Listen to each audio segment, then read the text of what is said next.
mēs visam piegājām ļoti vienkārši. Mēs teicām, mums tur tagad projektiņš, mums ir savs projekts, tagad mums jāuztais produkts un jāatbild pie pirmiem klientiem, jāatbild viņiem responsus. Mēs vispār nedomājam kaut kādu lietu kā peļņa, protams, ka mēs gājām uz banku pēc naudas, mēs stāstījām tos grandiozos biznesa plānus, bet reāli tajā ikdienā mēs bišķi atmetām nost tos visus tās gudro valodu un tās visas tās gudrās frāzes un tās biznesa stratēģijas, ko mēs darījām, mēs vienkārši taisījām to produktu pēc iespējas labāku un gājām viņu pie visiem iespējamiem resursiem, prezentēt klientiem, lai dabūtu no viņiem pozitīvu feedbacku, to atgriezisko saiti, lai mēs varam.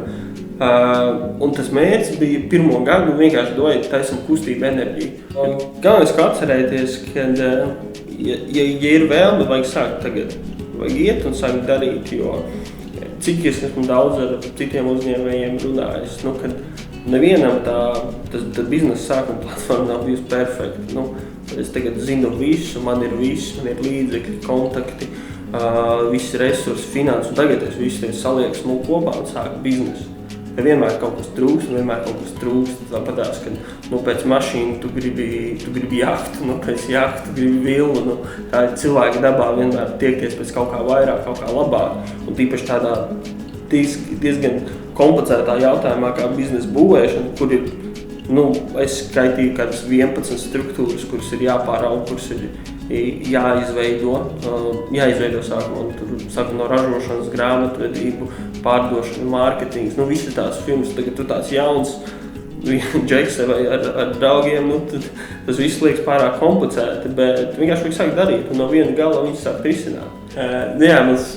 Tas tagad jau diezgan seni notikumi, bet pēc tā gada darbošanās mēs paši gribējām saprast. Mēs negribējām ņemt nekādas lielas aizņēmumus, nekādas iet pie bankas un piedāvāt investēt tajā biznesā, jo mēs paši nezinājām, kas tur sanāks. Un mēs vairāk daudz, kā es teicu, mēs daudz ko testējām, bet mēs pēc gada darba mēs sapratām, kas mums ir, kur mums jāiet tālāk. Mēs varējām jau ielikt rābjos, kāds tas bizness izskatīsies. Un mēs aizgājām uz banku un es droši vien drīkst teikt, ka pirmās tikšanās laikā jums pateica, jūs noteikti naudu varētu saņemt, un jums nebūs problēmas, jo mums bija tā pieredze, ko mēs bijām darījuši. Mēs te teicām, šitais mums bija, iedodiet mums x daudzam naudas, un mēs darīsim to, un finālā mums būs tas.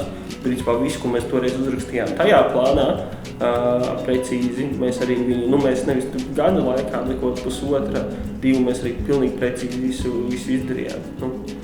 Bet mēs pie bankas neaizgājām ar ideju, ka mums ir tagad ideja un tagad mēs mēģināsim attīstīt. Mēs bijām gadu jau cīnījušies, attīstījuši to produktiņu, attīstījuši runāja klientiem, daudz ko izdarījuši un ko naudas pulsiņā dabūjuši, līdz ar to tās sarunas bija pilnīgi citā līmenī, daudz konstruktīvāk, daudz tiešāk un nebija sarunas par sapņiem, bet vairāk par realitāti.